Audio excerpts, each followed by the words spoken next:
संध्याकाळचे आता 4:30 वाजलेले आहेत. चाललो आहे आता नदीकडे. सोबत आहेत भाई. तर भाई आमचे सकाळीच गेले होते नदीकडे, ॲक्च्युली खास करून फाटी बघण्यासाठी. तर ते सकाळी फाटी बघून आलेले आहेत. तर ते म्हटले चल फाटी आज संध्याकाळी आपण जाऊया फाटी काढायला. कारण का तुम्हाला माहितीच असेल, इराण इस्रायलचं युद्ध चालू आहे आणि सगळीकडे अक्षरशः पेट्रोल डिझेलचे भयंकर म्हणजे त्यासाठी मारामारी चालू झालेली आहे. अक्षरशः गॅस वगैरे मिळेल की नाही अशी काहीशी परिस्थिती निर्माण झालेली आहे. आणि जशी कोरोनामध्ये परिस्थिती निर्माण झाली होती, जसं की कोरोनामध्ये सगळेजण शहरातली लोक आपापल्या गावी येऊन राहिली होती, तर तशी काहीशी परिस्थिती पुन्हा येईल की काय अशी परिस्थिती निर्माण झालेली आहे.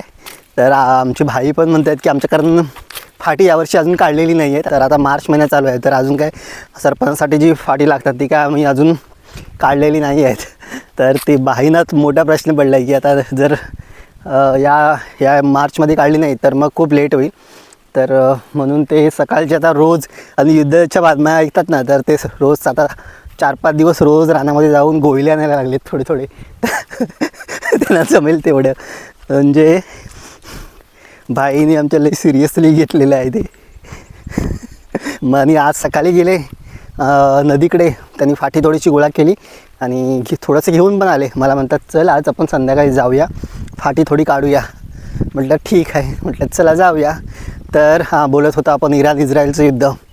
तर होप की ते तेवढं वाढू नये. जशी कोरोनाची परिस्थिती झाली होती की शहरातील लोकांना पुन्हा गावात यायला लागलं होतं, तसं काही होऊ नये. पण एखादा दुसरा देश त्यामध्ये आणखी जर पडला युद्धामध्ये तर ते वाढू शकतं. अजून ते इराण इस्रायल आणि अमेरिका ह्या तिघां देशांमध्येच चालू आहे. तर यामध्ये आणखी एखाद्या देशाने जर उडी घेतली तर मात्र युद्ध भडकू शकते आहे ना. तर होप की ते थांबेल आणि तेवढं काय होणार नाही. पण बघा ना, जर युद्ध वाढलं तर नक्कीच आपल्याला गावाशिवाय पर्याय नाही. तर गावाकडे माणूस आपल्या गावामध्ये कसंही माणूस राहू शकतो. तर कारण का त्याची जमीन असते, शेती असते, तर ते पिकवून तो माणूस कसंही राहू शकतो. पूर्वीच्या खाली ही सर्व शेती ना आमची केली जायची, परंतु आता केली नाही जात. पूर्वी ही पूर्ण शेती असायची, परंतु आता बदल झाला आहे. जर एखाद्या वेळी असं परिस्थिती झाली की युद्ध जर वाढलं तर पुन्हा लोक गावाकडे येतील ना, पुन्हा ही शेती केली जाईल. काय वाटतं तुम्हाला, हो की नाही? तर आता ही सगळी पडी का आता यावर्षीसुद्धा कोणीही इकडे शेती केलेली नाही आहे.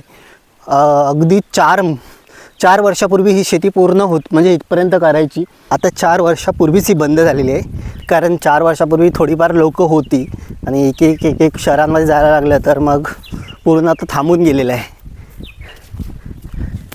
हे बघा पिशवी आणलेली आहे. पिशवीत माहिती आहे का कांडे आणले. भाई म्हटले चल फाटी पण काढू आणि थोडेसे, तर फाटी पण काढू आणि फाटी काढता काढता कांडेल पण टाकून ठेवू.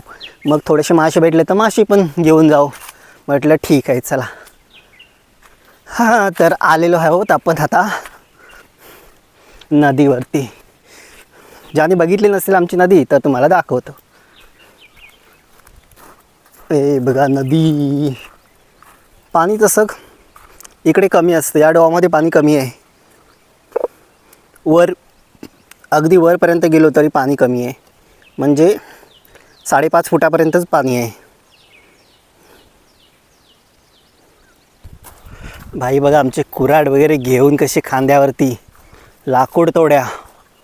भाई कुठे फाटी बघितली आहेत? फाटी कुठे बघितली आहेत? कुठे? तिकडे चला दाखवा. हो का? चला मग कुठून जायचं? अच्छा इकडून रस्ता आहे, इथून पण रस्ता आहे, इथून मधून. चल मग इथून रस्ता. हा इथून तुम्ही पाण्यातून जात असाल ना? इथून मला रस्ता माहिती नाही. मी याला गच्च झाला तुम्हाला. कारण इकडून ना झाडी झालेली आहे जास्त. हे बघा हा रेतीवाल्यांचा रस्ता आहे वाटतं. हा बाई इथून रस्ता आहे. या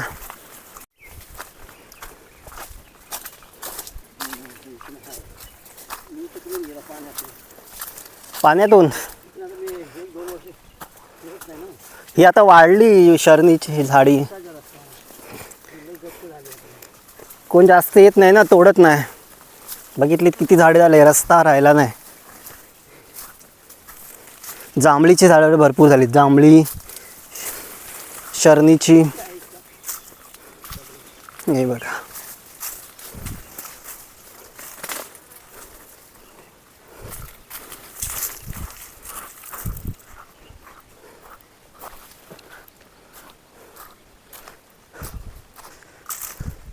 ही बघा सकाळी भाई आले होते आमचे, तर ही एवढी फाटी काढून ठेवल्या नाहीत लाकडं. कुठला हा हा पैल काढलेला ते आदिवासी होते ना कशासाठी? इथं मासे पकडायला. इथून तेव्हा पाणी चालू होतं यावरचा. आता हा चेहरा आहेत ना, हा गायब होईल. तो यावर्षी गायब होईल आणि मग हा ती पण उकरेल. हा हा उकरला की झाला. दरवर्षी काही ना काहीतरी चेंज होतं नदीमध्ये. ह्याला बघ इथं उकरलं नाही, आडवी केलं नाही. हम्म. त्याला आता हे करून टाकेल. मोठ्या झाडाला पूर्णपणे उकरून त्याला घेऊन जाईल यावर्षी. पाणी भरपूर कमी झालं आहे भातोलीमध्ये, तर लई पाणी कमी आहे.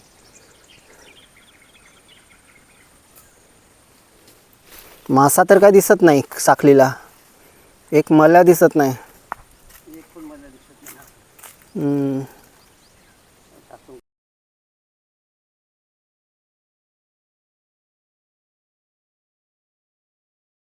सुकी लाकडं नदीमध्ये जेव्हा पूर येतो तेव्हा मोठी लाकडं येतात, ते अडकून राहतात. तर त्यातील राहिलेला हा होता. पण आता त्यातली जास्त लाकडी तर सुकी लाकडं आता जास्त राहिली नाहीत, कारण का पाऊस गेल्यानंतरला मग लोक सुरुवात करतात नदीतील अडकलेली लाकडं असतात न्यायला. तर ही काय लाकडं जास्त, तर सुकी लाकडं नाही जास्त राहिली. हा एक कुठे कोपऱ्याला अडकून होता, तो मला आता भेटला. तर तब्येत बरी नाही माझी. 3 दिवसापूर्वी मी बाहेर गेलो होतो व्हिडिओ बनवायला. तर उन्हामध्ये फिरलो खूप आणि त्या उन्हाचा एवढा त्रास झाला की मग अक्षरशः आजारी पडलो. अजून पण बरं वाटत नाही. आता मी थोडंसं काम केलं परंतु थकल्यासारखं वाटते, लगेच थकलो मी. खूप गरमी आहे, ऊन खूप आहे. काळजी घ्या तुम्ही पण. खरंच पाणी खूप पीत जा. आता बघा घाम निघाला आहे, थोडंसं काम केलं तर अंगातून घाम निघाला. पाणी तसं आणलं आहे मी, आता पाणी पितो. हां कांडण टाकायची आहे आता थोड्या टायमाने. तर यावर्षी काय झालं, यावर्षी आमची लाकडं थोडीशी आहेत, परंतु ती म्हणजे जूनपर्यंतच पुरतील. पावसासाठी अजून काढायची राहिलेली आहेत. तर थोडीशी 4 महिने पुरतील अशी एवढी लाकडं पाहिजेत आपल्याला. तर वरती आमची जमीन आहे तिकडेसुद्धा थोडीशी काढायची आहेत. आणि इकडे बाबा बोलले इकडे नदीकडे थोडीशी काढू, तर म्हणून आज इकडे आलो आहे. तर आता जवळजवळ 6 वाजायला आलेत. तर चला आता कांड्याला आणलेल्या आहेत त्या कांड्याला टाकूया.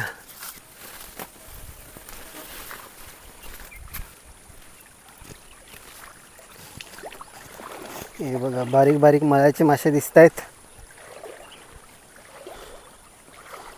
हे बघा. तर इकडे आता वरती कांडल टाकू. तर एक कांडल आता आपण टाकलेली आहे. आता ही दुसरी कांडल एक वरती तिकडे टाकलेली आहे आणि आता एक आहे ती इथे या बाजूला टाकणार आहोत. तर चला टाकूया.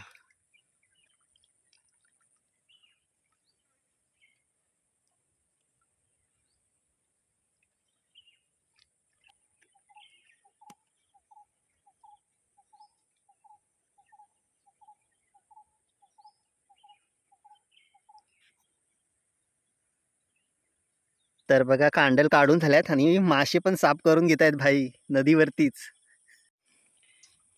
हे बघा भाई खरबी साफ करतात, खरबीचा मासा.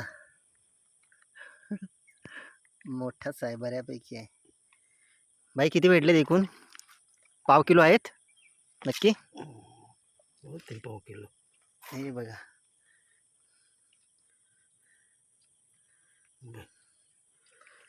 टायमापुरते आपले जास्त नाही, एका टायमापुरते भेटले बस झाले आहे ना भाई.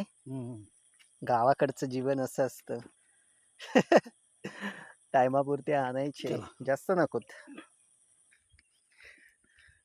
तर आता संध्याकाळचे 7 वाजून गेलेले आहेत आणि आता बऱ्यापैकी अंधार पडायला सुरुवात झालेली आहे. तर आता आम्ही निघालोय नदीवरून एक एक लाकूड हातामध्ये घेऊन हळूहळू चाललोय. बाबा पुढेच निघाले, त्यांना म्हटलं तुम्ही पुढे व्हा, कारण का ते हळूहळू चालतात आणि चढ लागला ना का मग ते मध्ये थांबतात, म्हणून म्हटलं तुम्ही पुढे व्हा. तर बघा अशा प्रकारे हे आहे गावचं जीवन.